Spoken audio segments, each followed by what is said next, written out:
System design में सबसे पहला और इम्पॉर्टेंट पॉइंट आता है रिक्वायरमेंट्स गैदरिंग। और आज के इस वीडियो में मैं आपको एक्सप्लेन करूंगा ये इतना इम्पॉर्टेंट क्यों है और कैसे आप रिक्वायरमेंट्स को ऑर्गेनाइज कर सकते हो। सिस्टम डिज़ाइन में सबसे बड़ी गलती क्या होती है? शुरू में रिक्वायरमेंट्स क्लियर ना होना।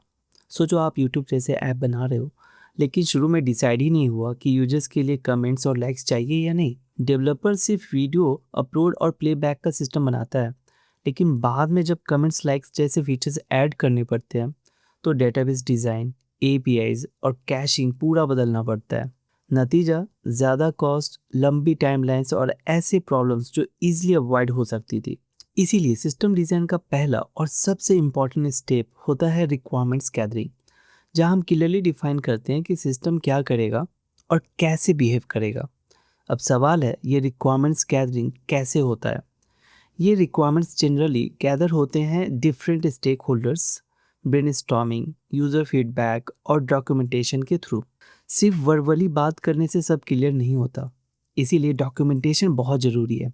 डॉक्यूमेंटेशन एक सिंगल सोर्स ऑफ ट्रूथ होता है, जिससे सब स्टेक होल्डर्स अलाइन रहते हैं और मिसअंडरस्टैंडिंग अवॉइड होती है।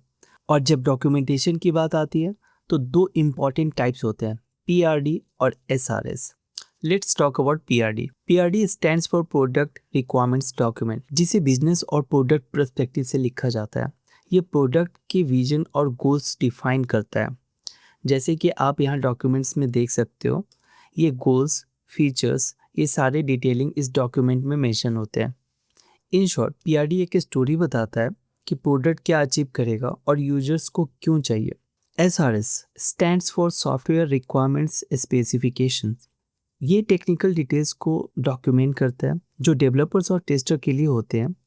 ये पीआरडी के फीचर्स को डिटेल ब्लूप्रिंट में ट्रांसलेट करता है। जैसे कि आप डॉक्यूमेंटेशन में क्लियरली देख सकते हो, purpose and requirements is clearly defined here.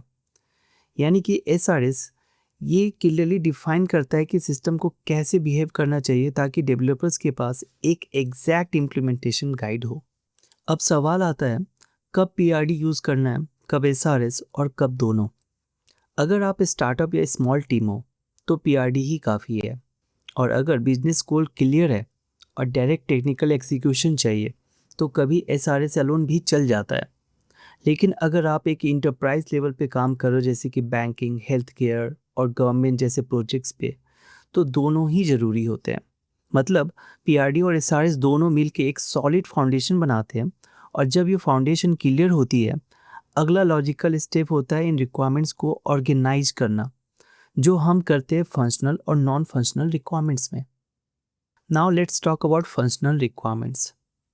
Functional requirements का मतलब है वो काम जो यूज़र डायरेक्टली ऐप में करता है। फॉर एग्जांपल, यूट्यूब जैसे ऐप में वीडियो अपलोड करना, वीडियो सर्च करना, कमेंट्स या पोस्ट करना और लाइक या शेयर के ऑप्शन का यूज़ करना, ये सारे फीचर फंक्शनल रिक्वायरमेंट्स के अंदर आते हैं। सोच के देखो, यूट्यूब में अपलोड बटन हो लेकिन काम ही ना करे तो यूज़र्स वीडियो अपलोड नहीं कर पाएंगे, और इसकी वजह से यूज़र इंगेजमेंट और रेवेन्यू दोनों गिर जाएंगे। सो सिंपल शब्दों में, अगर कोर फीचर फेल हो जाए तो पूरी यूज़र एक्सपीरियंस बिगड़ जाती है। इसलिए फंक्शनल रिक्वायरमेंट्स इंश्योर करता है कि सिस्टम वैसे ही डिलीवर करे जैसा उसने प्रॉमिस किया था। नॉन फंक्शनल रिक्वायरमेंट्स, ये रिक्वायरमेंट्स बताते हैं कि सिस्टम कैसे परफॉर्म करेगा, और यहाँ फोकस होता है क्वालिटी एट्रीब्यूट्स पे, जैसे स्पीड, सिक्योरिटी, स्केलेबिलिटी और यूजेबिलिटी। अब मान लो फीचर्स काम कर रहा है लेकिन स्लो है, यहाँ सिनेरियो इम्पैक्ट करता है नॉन फंक्शनल रिक्वायरमेंट्स।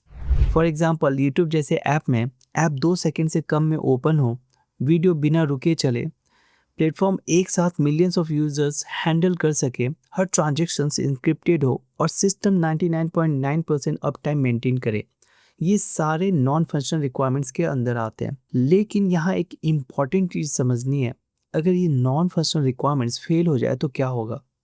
तो फीचर होने के बाद भी यूजर्स ऐप यूज़ करना पसंद नहीं करेंगे, क्योंकि एक्सपीरियंस लो या अनसेफ हो सकता है, और इसका इम्पैक्ट यूज़र रिटेंशन और प्लेटफॉर्म की रेपुटेशन पे पड़ता है। सो इन शॉर्ट, अगर फंक्शनल रिक्वायरमेंट्स फेल हो गई तो फीचर यूज़फुल नहीं रहेगा, और अगर नॉन फंक्शनल फेल हो गया तो फीचर यूजेबल ही नहीं रहेगा। दोनों एक दूसरे के बिना इनकम्प्लीट है। इसलिए शुरू से रिक्वायरमेंट क्लियरली डिफाइन करना ही इंश्योर करता है कि final product user friendly, fast, secure और स्केलेबल होगा, जैसा कि इंस्टाग्राम या यूट्यूब जैसे प्लेटफॉर्म में होता है। तो याद रखो, सिस्टम बनाते वक्त रिक्वायरमेंट्स को 2 टाइप्स में क्लियरली डिफाइन करना मत भूलना। और अगर वीडियो हेल्पफुल लगा हो तो लाइक, शेयर और सब्सक्राइब करना मत भूलना।